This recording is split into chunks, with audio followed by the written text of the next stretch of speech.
What is going on, everyone? Happy Sunday. I hope this video finds you well. I had a viewer ask me about my suspension and tire setup on the Jeep WK2 here. Now, it's gone through several iterations, and this is how it's currently sitting. So I do have long form video to make on each step of this lift that I've done, but to kind of condense everything and make it into a shorter video explaining how I got to where I am now, I just figured I would make this video today.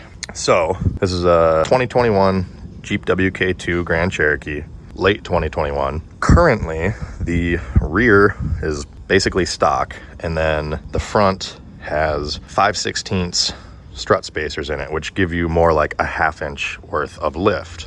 So I'll insert a clip here as to what it looked like stock, just like most WK2s with this is a Laredo X, so it's got like the altitude appearance package. So it came with 20/8 gloss black wheels on stock all season, I believe 265/50 R20 wheels, which come out to a 30.5 inch tall. I wanted to up it a little bit. I like a little bit more rubber to wheel ratio on a Jeep. You know, it'd be a little different story if it was like a SRT or a street car, then I'd be fine with a low pro, but I like a little bit more meat on my Jeep tires. So I wanted to go with different tires.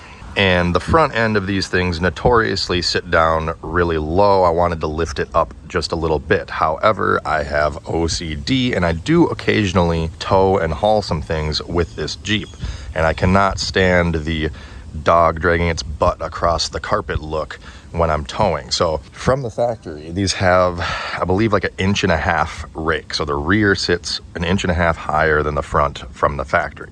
I wanted to bring it closer to like 3/4 of an inch to an inch higher in the back. So it looked a little bit more level, but I still had a little bit of travel in the rear if I'm towing or hauling, because there's no like good airbag systems to add to these Jeeps. So I knew I wouldn't be able to do that, and I didn't want it squatting really hard if I'm towing. So what I wanted to do was get the Rough Country 2-inch lift kit. Well, originally I ordered just their leveling kit, and then I was like, maybe I'll just do the full, 2-inch. Well, this kind of threw me for a loop. So this is a Rough Country leveling kit that they sell. This is a front strut spacer, never been installed. If you order their full 2 or 2.5 inch lift kit, whatever it is, this is what comes in it. Now you can see that this one is definitely thicker. And on top of that, it comes with a 1/2 inch strut spacer that you actually have to disassemble the strut and put it in there. It's a preload spacer. I didn't want to mess with any of that, so I ended up doing the front suspension, and instead of using the quote-unquote level, I used this one. Okay, so that brought up the front roughly 2 inches. Well, then it wasn't high enough in the rear for me, because the front was like the same height or even more. So I was like, okay, what can I do to bring the rear up? So in the rear, I ended up getting these Terraflex. I think they're for like a JK actually, front springs, and they actually worked. They go on top of the rear coil spring, and it just kind of hugs the mount on the body. Now, it worked okay. However, I should note, one of them is fine. The other one has a crack in it. Where'd it go? All right, right here.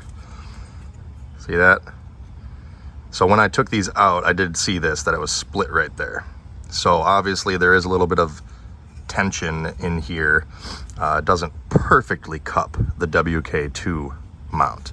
So, it's not like this thing catastrophically failed and fell out. It did crack right here, but it still did give me that height. The other problem is, once I added the rear lift, I have the Nivomat load leveling shocks in the rear. Well, those were out of their effective range because I lifted the rear. So then I had to add these 7/8 inch thick upper shock mounts, okay? Because the load leveling shocks, once they collapse enough, they're supposed to get harder and kind of pump themselves up to maintain the ride height. These worked okay. I believe I got these off Amazon or eBay, but as you can see, the sleeves here are kind of oblong and misshapen. They are not very thick sleeves, and I didn't really hammer the bolts down all that tight, but they did get smushed a bit. So basically all this was needed for the rear, and then I had just those in the front. So that was my very first attempt, okay? And it looked good. Don't get me wrong, I still had these wheels for my summer setup, but I was running a 285/60 R18 Atturo Trailblade XT because I wanted the Nitto Ridge grapplers, but they were out of stock. So were the Toyo, I think it was like Toyo Open Country AT2 or whatever, AT3. They were all out of stock. So I went with the Atturo because it was really cheap at Discount Tire. They weren't a bad tire, but they do make a fair amount of road noise. So I'm just gonna say that. They're almost to the level of a mud terrain tire. Now, the looks were nice. I didn't mind it. So it was pretty much flush like this, right? And those tires were a 31.5 inch tall. But I noticed after doing all this lift stuff that, you know, you just get so much more air under the Jeep, and all the suspension arms, like let's say we're at the front of the vehicle here. Obviously when you lift it, the arms have to come down more like this. And to me anyway, it felt like the Jeep had a very nervous on-center feel. I found myself doing this a lot going down the road. It just seemed to get a lot more air under it, and it didn't handle very well. I was not happy with it. So I ended up removing these guys out of the rear.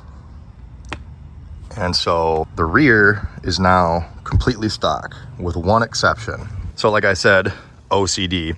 Now, for whatever reason, after I returned the rear to stock height, and even when it was stock, I had this problem where the driver's side sat about a 1/4 inch lower than the passenger side when I would measure from the ground to the fender there.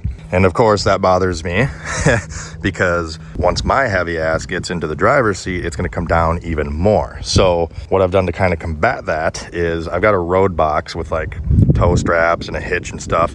I've moved that to the right rear of the Jeep to kind of bring this end down. And then these came in the rough country full lift kit, right? And these go under the rear coil. So I ended up putting just one of these in on the driver's side, and between that and moving my road box to the passenger side, now everything measures even from side to side. So most people aren't going to notice that or care. Me, it drove me nuts. So I actually tried the rough country one. It's 3/16 inch thick. They weren't thick enough, so I traced one and then cut one out about a 1/4 inch thick. So that's what I had to do to get my rear even. So the rear is 100% stock now, minus one of them guys underneath the driver's rear spring, just to make it even with the passenger side. When I did have the full lift installed and I was running those 285 Atturos in the summertime, my winter setup was a 265/65 R18 Cooper Evolution Winter.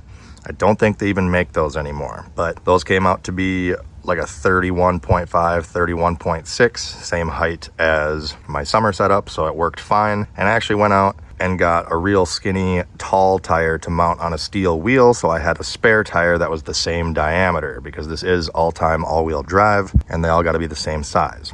So once the rear was brought back down to stock height, minus that one little driver's side coil spacer, then I had to decide what I wanted to do with the front. Okay, well, I took those out and that would have been too much. So I actually ended up ordering these 5/16 inch thick front upper strut spacers off eBay. I'll put a screenshot here showing which ones they were. They're like SR Performance or something like that.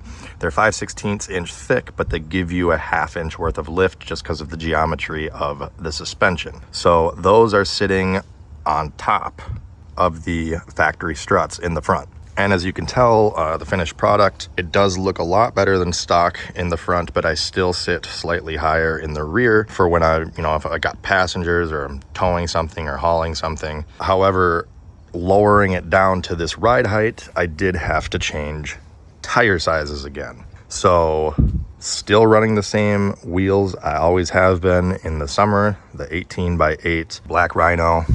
The model is Arches, and this is the gunmetal color.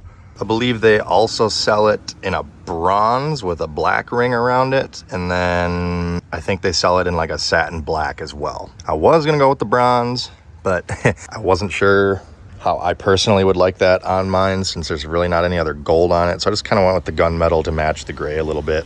I never got rid of the stock size, full size spare tire that came with the Jeep. So the stock size tires, even though they were a 20-inch wheel, they were a 30.5-inch tall tire. So I'm on an 18-inch wheel now, but I still wanted to end with a 30.5-inch height, basically, so that I could reuse my stock spare tire. So in order to maintain a somewhat, wider tire, not anything crazy, but at least appear symmetrical to the rest of the scale of the vehicle, I ended up going with a 265, which is actually stock width, but of course we're on an 18, so we got more sidewall. So it's a 265 60/18. This is a Falken wildpeak AT3. I believe if they're not out already, they will soon be coming out with the AT4.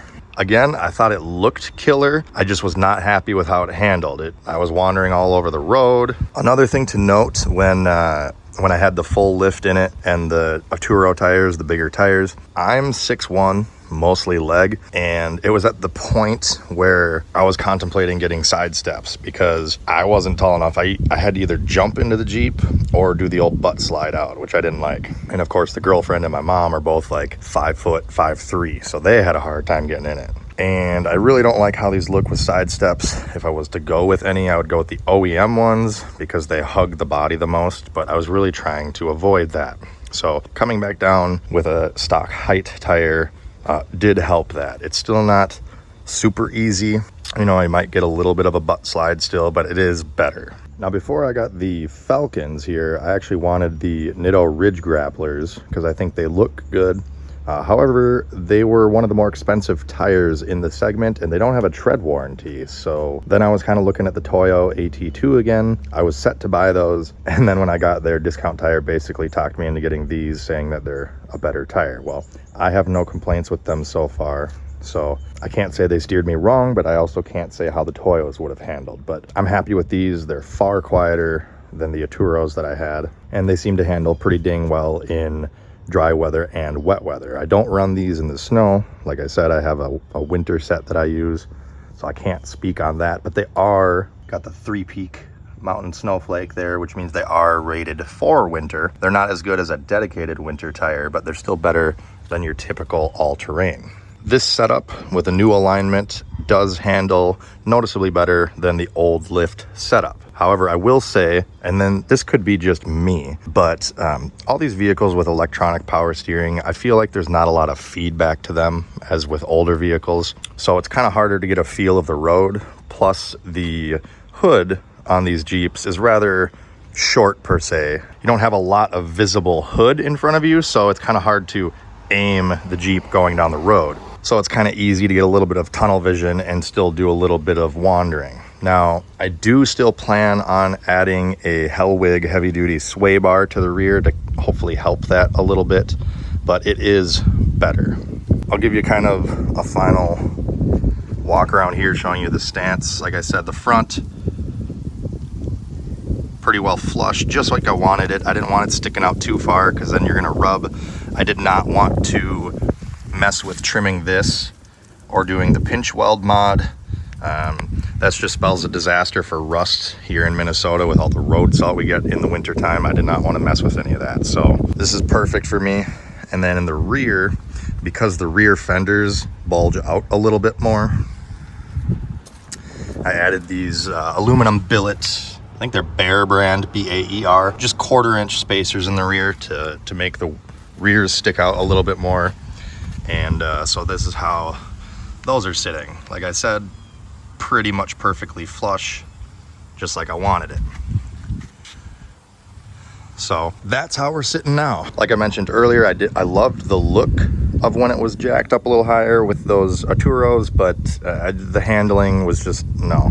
And I'm not saying it would put you right in the ditch or anything. It was just annoying doing this down the road. It seemed like it got so much air lift, and then the geometry of the suspension arms, it just wasn't happy, even though according to the alignment sheet, everything was in spec. So unless you're willing to sacrifice some handling, again, especially while towing, unless you're willing to sacrifice some handling and you're gonna have to kind of jump up into the Jeep or get side steps, I really recommend going something like this route where you just kind of keep the rear stock and just do a little something in the front to get that fender gap a little less grocery getter looking. But I hope this video helps out some people. If you have any questions, comments, I will do my best to answer. Any comments that I get notified about, I always reply regardless how old the video is. If this video helped you out, make sure you hit that like button and subscribe if you're not already for more automotive related videos. Check out my other videos here on YouTube and follow me on my socials. As always, thanks for watching. Have a great day.